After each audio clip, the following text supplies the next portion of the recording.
30-40 फिल्में अगर साल में बनती हैं तो एक शायद पैसे कमा ले। तो लॉसेस इतने हुए कि लोग पीछे भी हट गए। ऑब्वियसली 80-90% जो थीम्स हैं वो फैमिली रिलेशनशिप्स एंड प्यार मोहब्बत या सास बहू वही वाले जो होते हैं ना। आई थिंक हमारे काफ़ी ड्रामे जो हैं डब हुए हैं अरबिक में जो चल रहे हैं, मिडल ईस्ट में चल रहे हैं।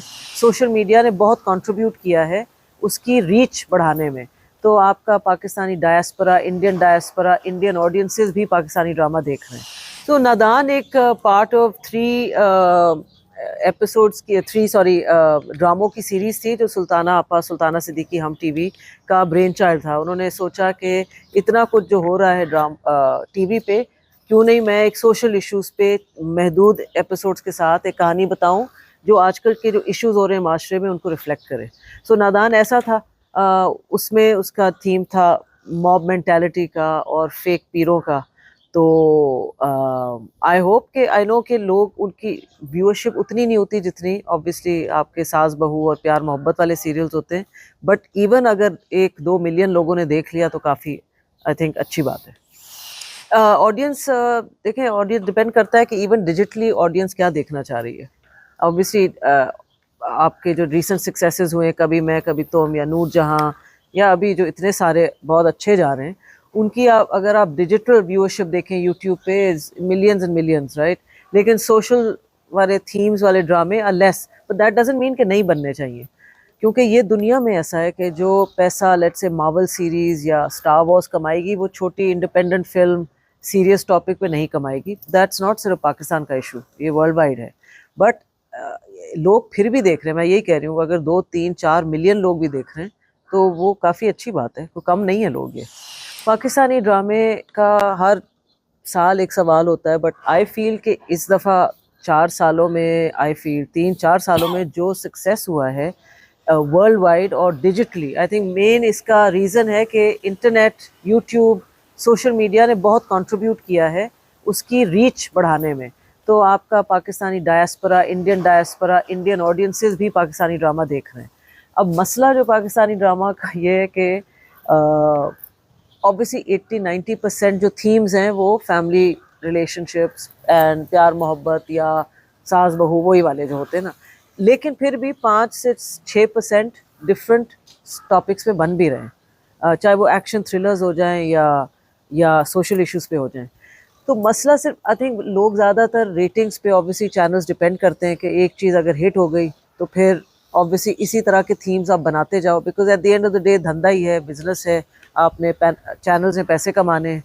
तो लेकिन कुछ चैनल्स पैसे कमाने के साथ साथ एक इस तरह की चीज़ों में भी इन्वेस्ट कर रहे हैं, 4 एपिसोड, 8 एपिसोड, 12 एपिसोड या डिफरेंट टॉपिक्स भी ले रहे हैं।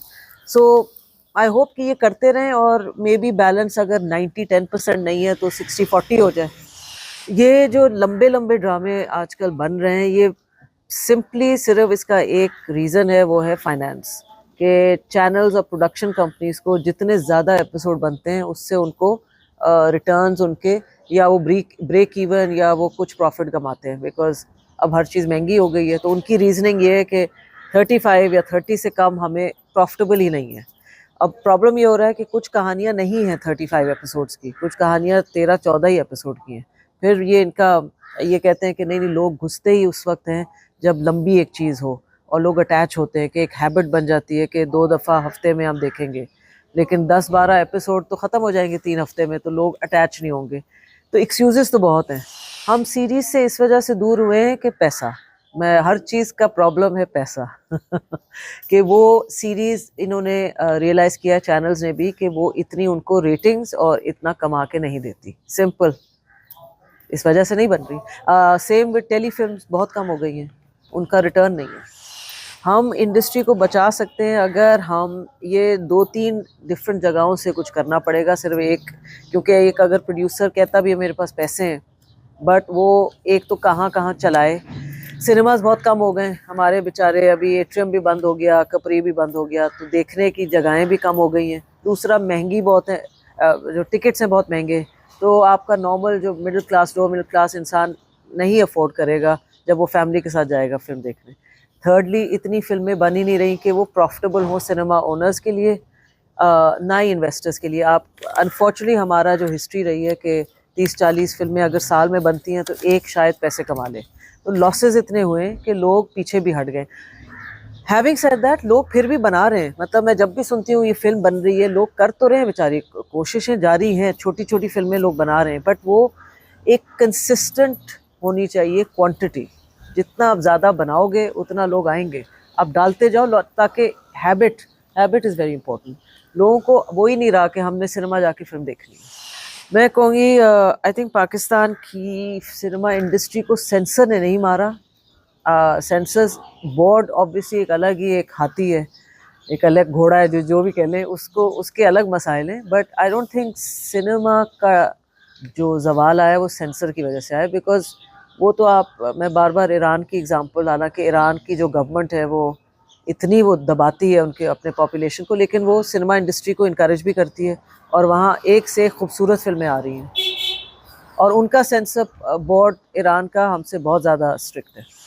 सो ख़वातीन के जो पोर्ट्रेयल हैं ड्रामे में, अगेन कुछ नहीं है, बस ज़्यादातर बिल्कुल स्टेरियोटाइप्ड हैं।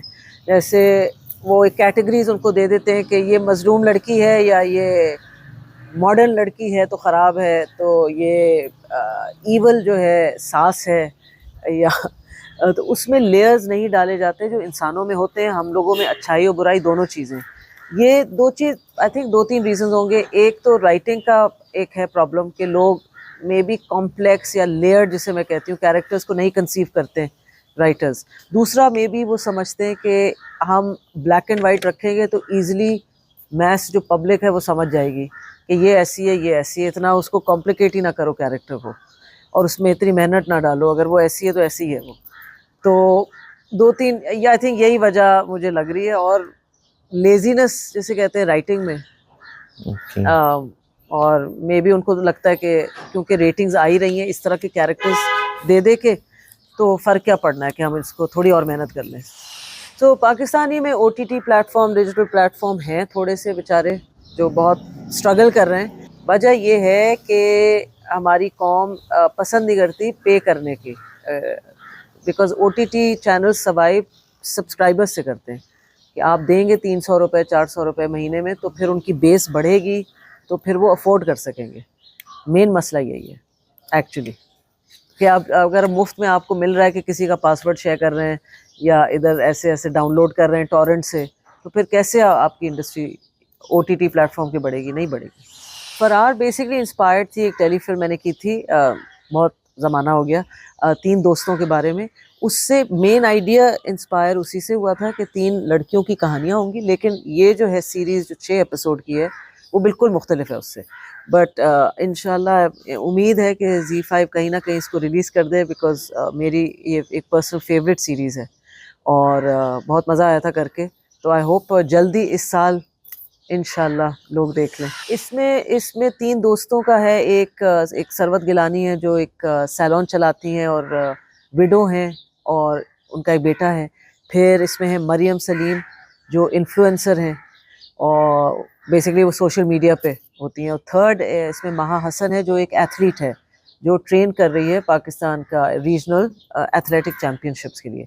और ये तीनों दोस्तों के अपने अपने स्टोरीज़ और आर्क्स हैं और चैलेंजेस हैं, लेकिन आपस में ये लोग इतने करीब हैं और एक दूसरे को हेल्प करते हैं। सो कराची के बारे में, कि 3 लड़कियां कराची में एक मॉडर्न सिटी में कैसे सर्वाइव कर रही हैं, और अपने पर्सनल जो उनके चैलेंजेस हैं। आई थिंक हमारे काफ़ी ड्रामे जो हैं डब हुए हैं अरबिक में, जो चल रहे हैं मिडल ईस्ट में चल रहे हैं।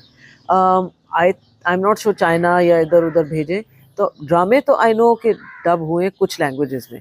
वेब सीरीज़ हमारी इतनी बनी नहीं है, ऑब्वियसली सिर्फ हमारे प्लेटफॉर्म के लिए नहीं बनी, बन रही हैं अभी। होपफुली देखें जब ये नेटफ्लिक्स पे आएगा, मोमना दुरैत का, या एक अभी सोनी लाइव के लिए भी बना हुआ है। सो अगर ये होपफुली अप्रिशिएट होंगे तो मे बी हमारे लिए अपॉर्चुनिटीज़ और बढ़ें कि वेब सीरीज़ हम बना सकें।